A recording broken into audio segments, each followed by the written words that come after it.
Your mistress is your sister, Miles.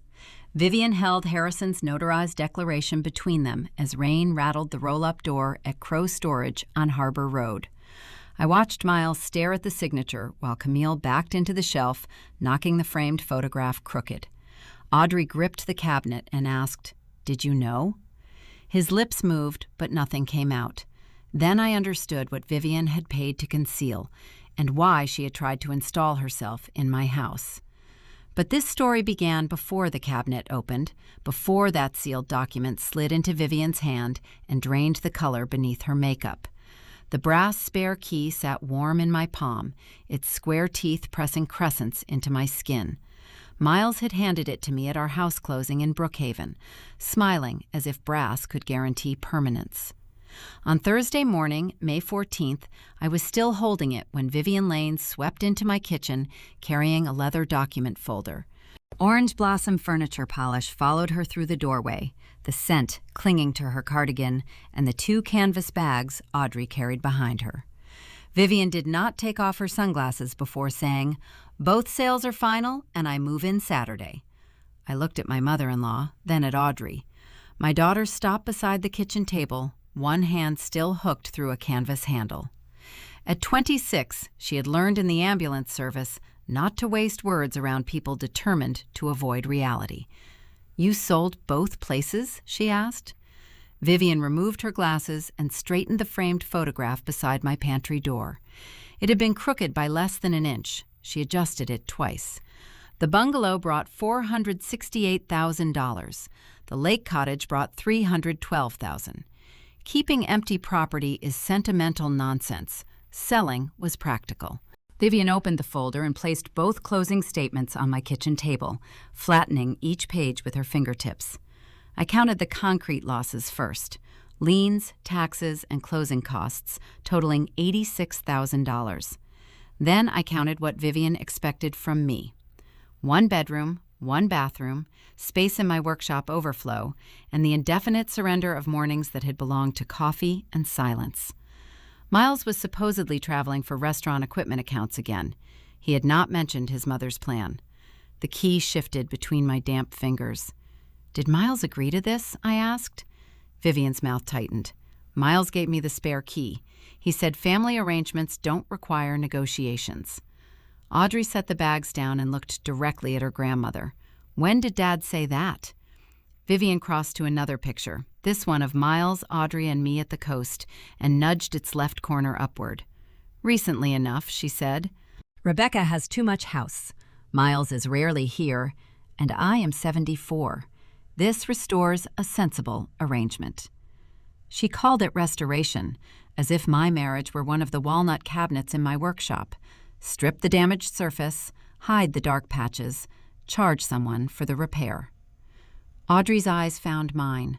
Her jaw moved once, but she waited. The orange blossom smell thickened when Vivian unzipped one canvas bag to show me curtain samples. I pictured those curtains covering my guest room windows, her framed motel certificates climbing my walls, her polish soaking into furniture I had restored by hand. My throat tightened until swallowing hurt. Still, I closed my fingers around the brass key instead of setting it down. "All right," I said. Vivian stopped straightening the picture. Audrey went very still. I smiled at Vivian and added, "Send me the moving company's details, the inventory, and the delivery schedule. I'll make sure they receive the right address." By Thursday evening, Vivian had gone, but her closing statements remained spread across my kitchen table. The brass key was still in my hand. I had carried it from counter to sink and back again, unable to decide whether it belonged on Miles's ring or at the bottom of the trash. Audrey drew the curtains, returned to the table, and unlocked her tablet. "One question," she said. "Do you want proof before you decide what that address should be?" My palm closed so hard around the key that one tooth cut the skin. "Show me." Those already subscribed know what happens here each week. One ordinary detail opens and an entire hidden life comes through it. Audrey placed the tablet between the closing statements. The first image showed 3 deliveries outside a brick townhouse on Larch Street. Expensive shirts in Miles's size, restaurant catalog samples, and the magnesium tablets he kept beside our bed. The next image was a courier confirmation bearing his full name. Audrey had noticed the address months earlier when Miles asked her to forward a shipment he claimed was stranded at a client's office. "Why didn't you tell me then?" I asked. She held my gaze. "Would you have believed me then?" The honest answer burned worse than the key's edge. I shook my head. She opened a property file she had purchased through a legitimate record service. The townhouse lease listed Camille Rowe, an insurance underwriter, and Miles Lane as occupants. It had been renewed while Miles told me he was negotiating equipment contracts out of town. Audrey scrolled through dated photographs she had taken after overnight paramedic shifts. Miles's SUV appeared in Camille's driveway before dawn on 4 separate mornings. In one photograph, his blue overnight bag rested beside her recycling bin. I knew the torn leather corner because I had repaired it with brown thread at our dining table. "Does he sleep there?" I asked. Audrey answered with evidence, not comfort. She opened the family location history Miles had forgotten we still shared for emergencies. His phone had remained at the Larch Street townhouse through the night repeatedly, then traveled toward his office after sunrise. Tonight, its blue dot was there again. A photograph from that morning showed Miles collecting a newspaper in gray sleep pants, bare feet on Camille's wet front step. The sight made my blood feel refrigerated. His left heel had the white scar from our honeymoon, a physical detail no lie could negotiate away. I counted what the images removed from my marriage: 14 supposed business nights, 2 missed dinners, 1 anniversary breakfast, and every time I had apologized for doubting him. My hands began to shake only after the counting stopped. Audrey reached across the table but did not touch me. "What are you going to do?" she asked. I turned Vivian's emailed moving instructions toward me. "She wants to live with her son," I said.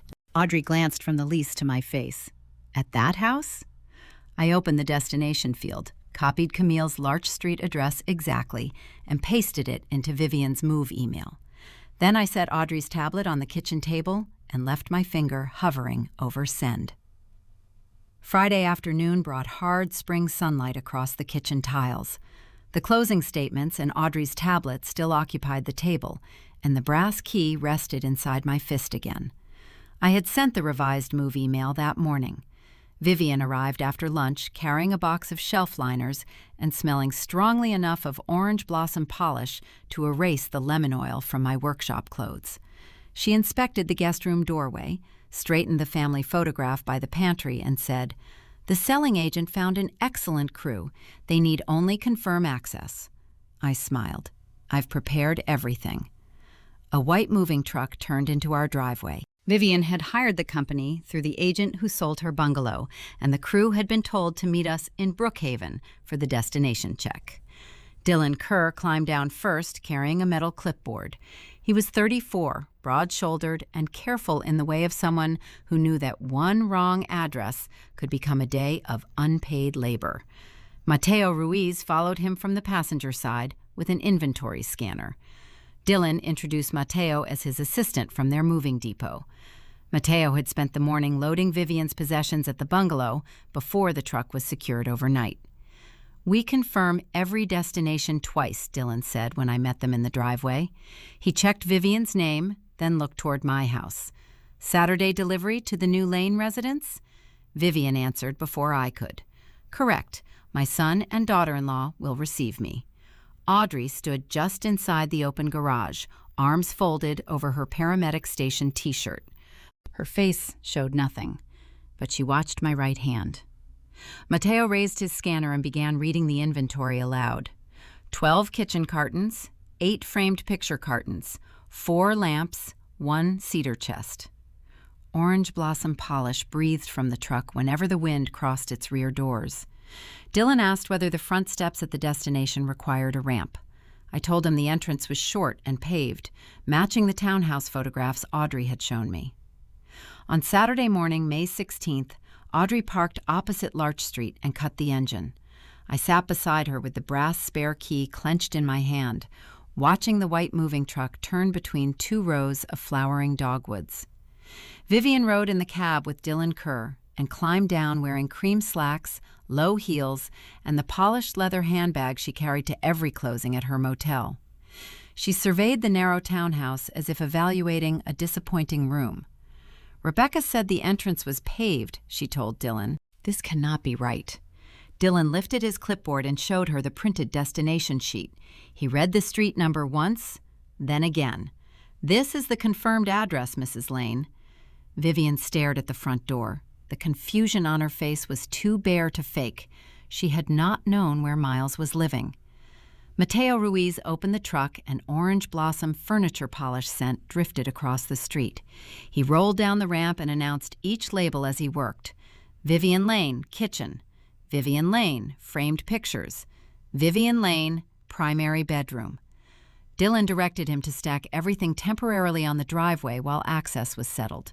1 carton became 6, then 14. Lampshades wrapped in clear plastic flashed in the sun.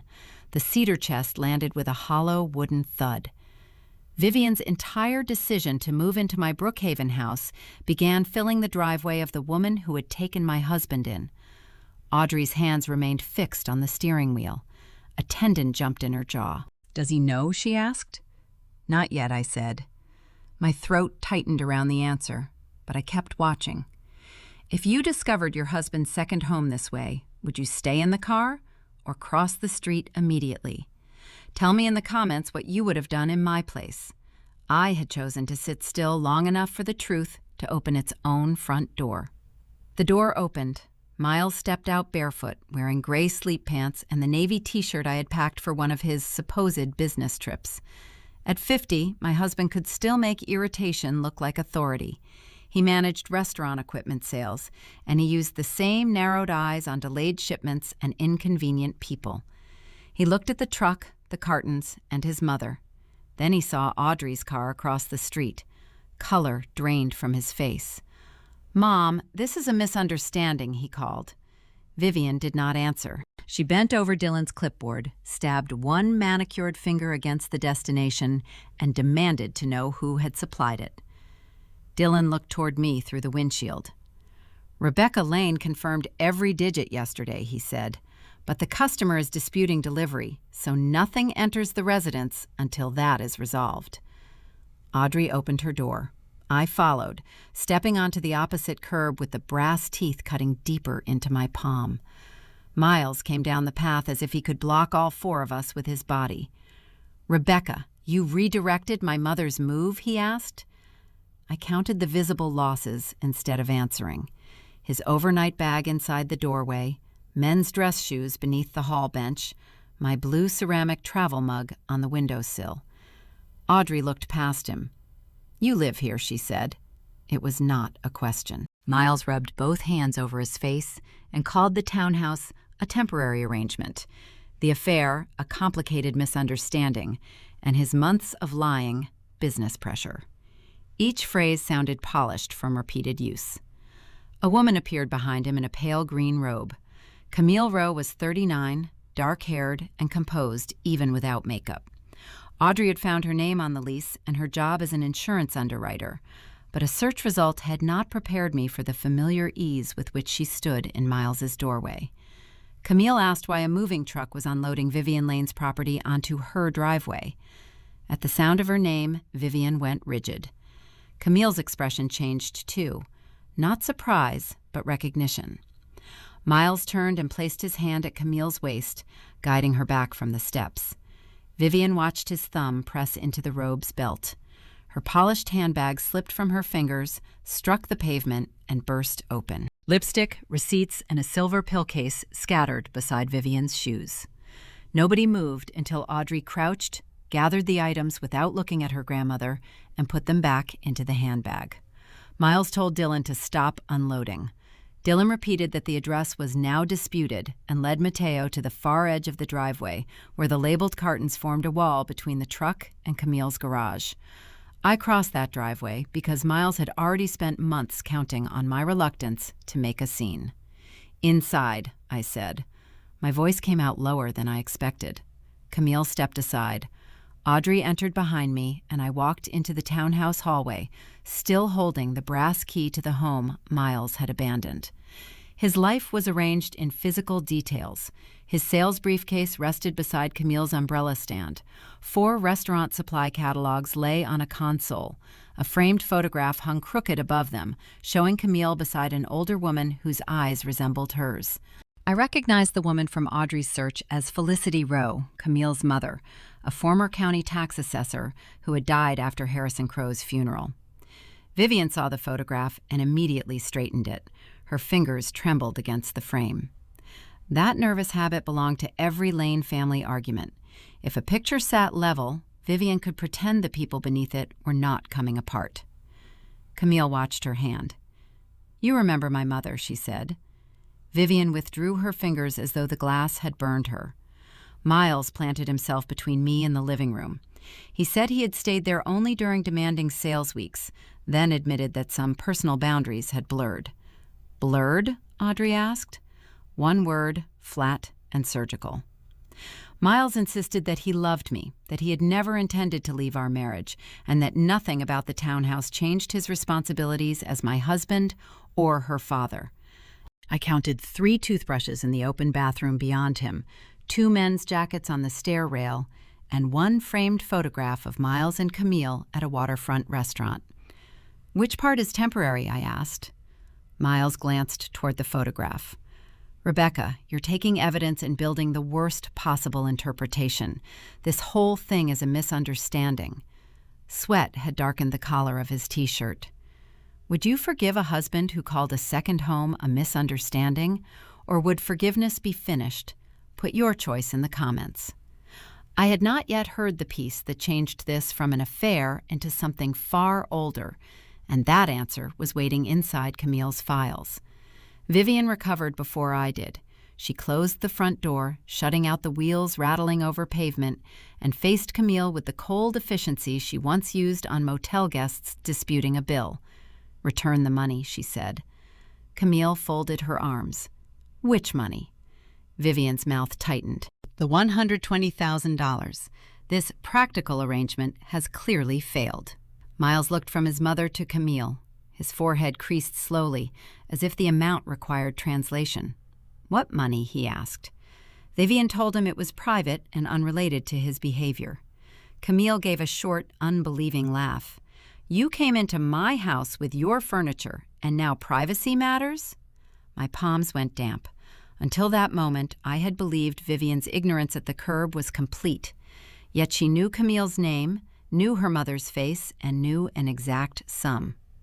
Audrey moved beside me in the hallway. "When did you pay her?" she asked. Vivian called the transaction an attempt to prevent unnecessary disruption after Harrison Crow's death. She said Camille had agreed to accept a reasonable settlement and stop harassing the family. Camille's face sharpened. Exact dates seemed to steady her. She said Vivian had contacted her on February 9th, met her on February 12th, and ordered the transfer on February 13th. Miles interrupted twice, but Camille repeated each date without raising her voice. "You paid my girlfriend?" Miles asked. Even then, he chose the word as though naming Camille's role were the central offense. Vivian said Camille had deliberately attached herself to him after the funeral. Camille stepped past Miles and went upstairs. We heard a drawer open, paper scrape, and her bare feet return along the landing. She carried a transparent document sleeve. From it, she removed a bank receipt and held it where the transfer amount, Vivian's name, and Camille's account details were visible. "She did not pay me because of Miles," Camille said. "She paid me to disappear." The wire transfer receipt remained in Camille's hand as Audrey leaned close enough to read it. Miles reached for the page, but Camille pulled it against her chest. He turned on Vivian and demanded an explanation. Vivian described the payment as practical damage control involving a disputed estate and an unstable claimant. She said Harrison had been a friend, Camille had interpreted old papers too generously, and the money had purchased closure. "Closure from what?" I asked. Vivian's gaze moved to the crooked photograph she had straightened. It had slipped again, one corner sinking toward the console.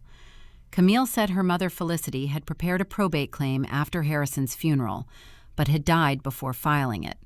Vivian had asked Camille to surrender copies of the supporting documents and leave Miles alone. Audrey's breath caught. You knew Dad was here before today? Vivian refused to answer directly. She said knowing that Miles had become entangled with Camille was not the same as approving it, and moving into my house had been the practical way to restore order. The plan became visible all at once. Sell both houses, place herself under my roof, push Miles back toward our marriage, and bury whatever Camille had found. Vivian's concern had never been my spare room. She had intended to supervise the damage while keeping me ignorant of its shape. Camille placed the receipt back against her palm but did not lower it. She looked at Vivian, not Miles. You told me the payment was the fair share Harrison would have wanted me to have, provided I gave up the claim, she said. Vivian's face hardened. Miles asked what Harrison Crowe could possibly have to do with his affair. Camille touched the edge of her mother's photograph, leaving it crooked on the wall, then asked Vivian the question that made the hallway turn cold. Why did you never tell Miles what connected us? On Sunday afternoon, I drove to Crow's storage on Harbor Road with the 2 closing statements I had taken from my kitchen table. Vivian had texted the unit number after I told her I would show Miles the sale figures unless she explained the transfer. She waited inside the corrugated metal building beneath a strip of fluorescent light.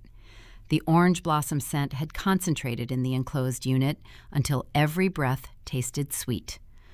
Boxes from Harrison Crowe's marina office lined one wall, separate from the furniture stranded on Larch Street. Vivian stood behind a scarred storage desk. Put the statements there, she said. I did not hand them to her. I set both pages on the desk myself and kept my fingertips on them until she looked at me. The bungalow sold for $468,000. The lake cottage sold for $312,000. Liens, taxes, and closing costs consumed $86,000, leaving combined net proceeds of $694,000. Vivian confirmed every figure without hesitation. I slid Camille's transfer date beside the disbursement schedule I had printed from the receipt photograph Audrey took. It came from this money, I said. Vivian smoothed the closing statements, aligning their corners. After Camille's payment, Vivian had $574,000 remaining. Her 2 houses had not merely financed a move into my home. Their sale had funded silence. You knew Camille before Miles moved in with her, I said. Vivian corrected me. She had known of Camille, which she considered different. She claimed Felicity had encouraged Harrison's guilt, and Camille had mistaken guilt for entitlement. When I asked why a nuisance deserved that amount, Vivian walked to a row of bankers' boxes marked with years and marina account categories. She straightened a small framed harbor photograph resting on top of them. Families pay more than that to avoid public ugliness, she said. I was preserving Miles's marriage. My stomach tightened. She had paid another woman in secret, then planned to move into my guest room and call the arrangement preservation. I asked whether Camille's claim was false. Vivian looked past me toward the open unit door, checking that the corridor was empty. We were alone among Harrison's records, his faded fuel logs, and ledgers swollen by damp. Her voice dropped, calm enough to chill me. I paid Camille what was fair. She would not say fair for what. Instead, she gathered the closing statements into a neat stack on the storage desk and placed one palm over them, as though that settled ownership of both the papers and the explanation. Behind the desk stood a tall gray cabinet. A brass label holder contained Harrison Crowe's full name, and fresh scratches surrounded its lock. I took one step toward it. Vivian moved faster, blocking the doors with her shoulder. She drew a small key from a chain beneath her blouse, checked the cabinet handle, and turned the key firmly in the lock. Our eyes met. She knew I had noticed. Without another word, Vivian slipped the storage cabinet key into her pocket. On Monday evening, Audrey and I returned to Larch Street because Camille had called the number Audrey left with her. Miles had been told to stay upstairs while we spoke. Camille led us into the dining room, where one end of the table had become a record station. The moving boxes still blocked part of the driveway outside, their labels visible through the blinds. Camille carried Felicity Rowe's accordion file from a locked drawer and removed a draft probate petition. She laid it flat on the dining table, anchoring the curled pages with 2 coffee mugs. Audrey sat on my right. I remained standing until I read the line identifying Camille Rowe as the biological daughter of Harrison Crowe. Camille said Felicity had drafted the claim after Harrison's funeral. As a former county tax assessor, her mother knew how to track recorded property transfers, archived addresses, and dates people expected to remain forgotten. She had died before filing. Camille found the petition afterward, together with notes stating that Harrison had privately acknowledged her. Vivian said none of it proved inheritance, Camille told us. Then she offered money before I could have a probate attorney review it. Her voice stayed controlled, but her thumbnail had cut a white groove into the document sleeve. Audrey turned to the attached exhibit index. She asked one blunt question. "Where are these exhibits?" Camille said Vivian had taken a sealed packet during their February meeting, claiming she would have Harrison's estate lawyer authenticate it. The packet never came back. Audrey read the list slowly. Correspondence, marina payroll records, photographs, and a paternity acknowledgement identified by date but not reproduced. Then she tapped the storage reference typed beside the final item. Crow Storage, Harbor Road, she said. I felt cold move along my arms. The locked cabinet I had seen carried Harrison's name. Camille stared at me. She kept my mother's evidence? I described the gray cabinet, its scratched lock, and the key Vivian had hidden in her pocket. Camille pushed the exhibit index toward Audrey. Audrey lifted it from the table, slid it into the folder she had brought from her paramedic station, and closed the clasp. The draft probate petition stayed beneath the mugs on Camille's dining table. All three of us were now in the same room with the same fact. Camille was claiming Harrison as her father, and Vivian had concealed the material that might support her. I took out my phone. Vivian answered because I said Harrison's cabinet before she could refuse the call. I told her to meet us at Crow Storage on Tuesday afternoon and bring the key. Then I called Miles upstairs and gave him the same instruction, while Camille watched from across the dining table. No more separate explanations, I said. You and your mother will open that cabinet together. On Tuesday afternoon, May 19th, rain stippled the metal roofs at Crow Storage on Harbor Road. Audrey and I arrived together.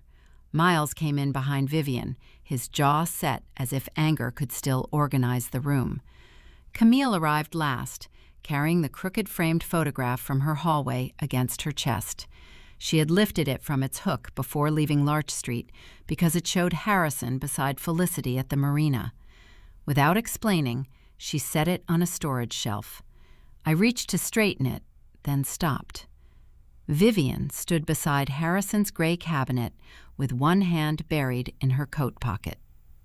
"You demanded this meeting," Vivian said. "Now be practical." She drew out the cabinet key and inserted it into the scratched lock.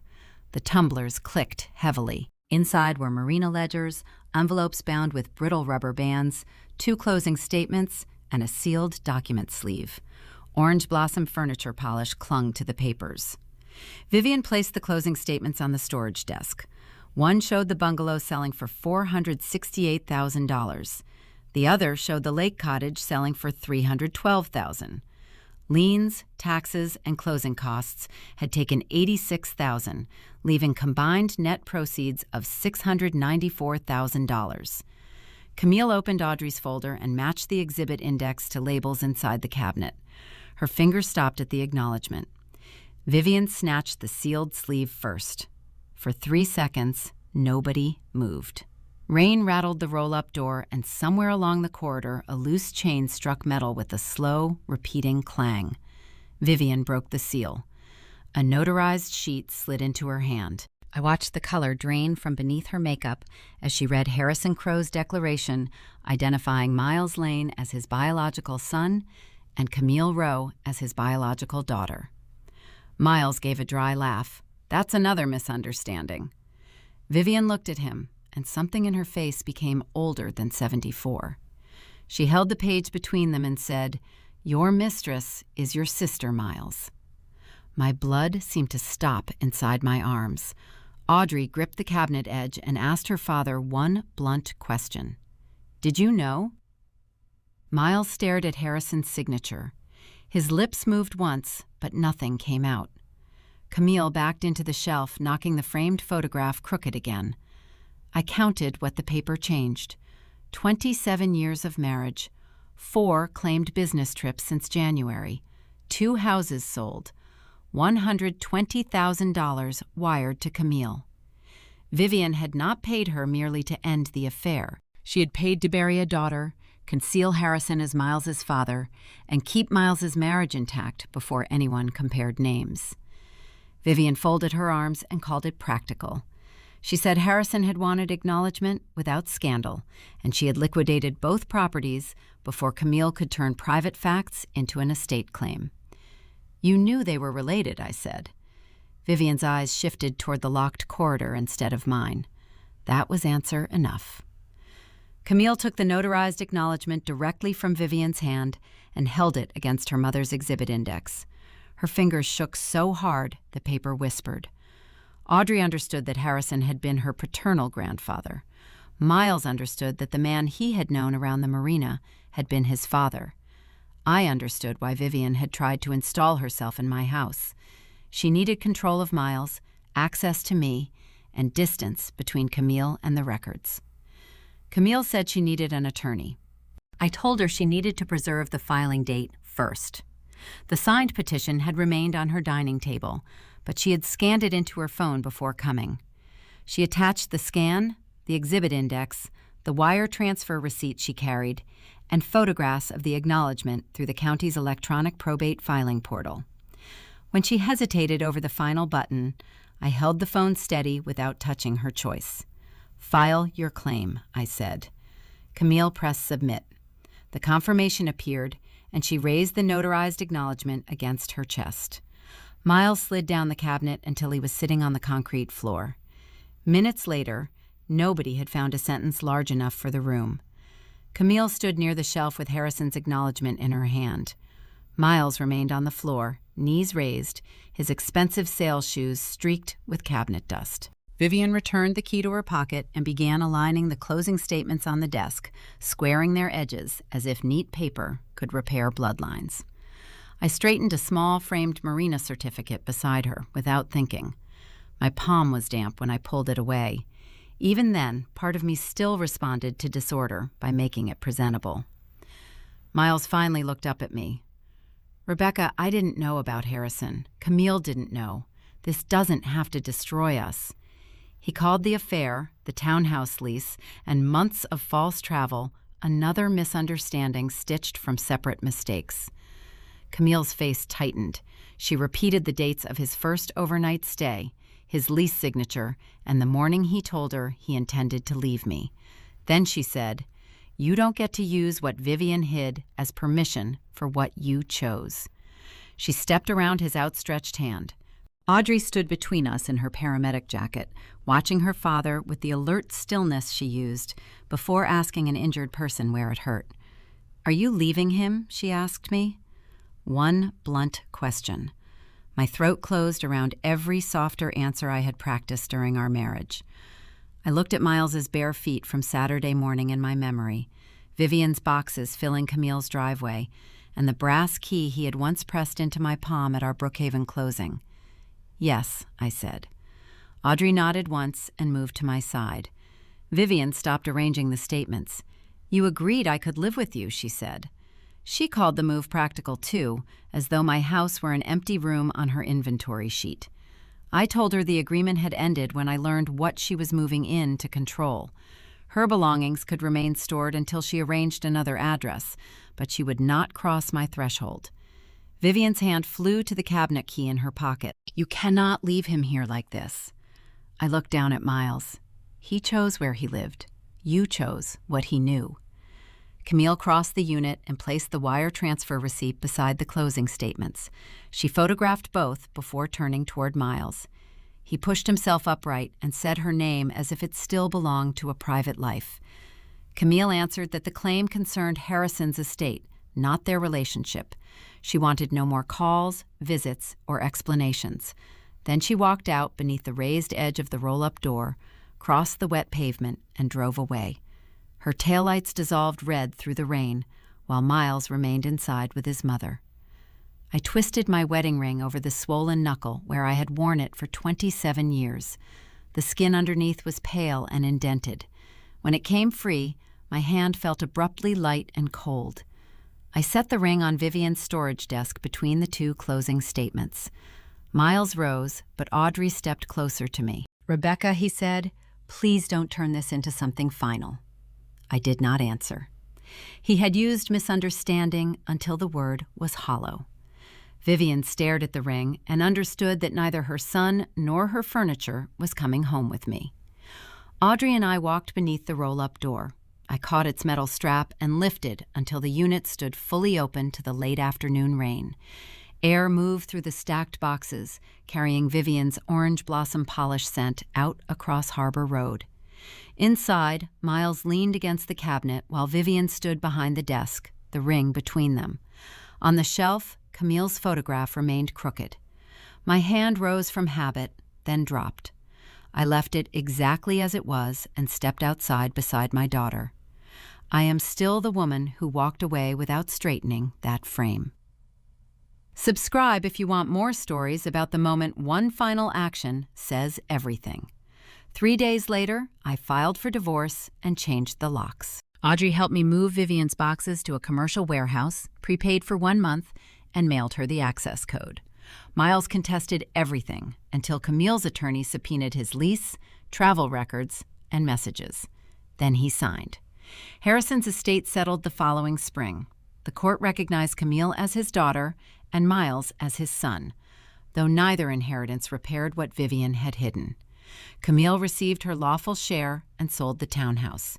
She and Audrey met once, without Miles, and decided that blood did not obligate them to become family, only to stop lying about what they were. Vivian moved into a retirement apartment across town. Miles rented a condo near the marina. He sent apologies for 6 months. I returned none. My wedding ring arrived with the final papers in a small evidence envelope. I sold it and used the money to take Audrey to the coast. At sunset, she asked whether I regretted opening that storage unit. "No," I said, watching the tide erase our footprints. "I regret how long I kept making crooked things look straight."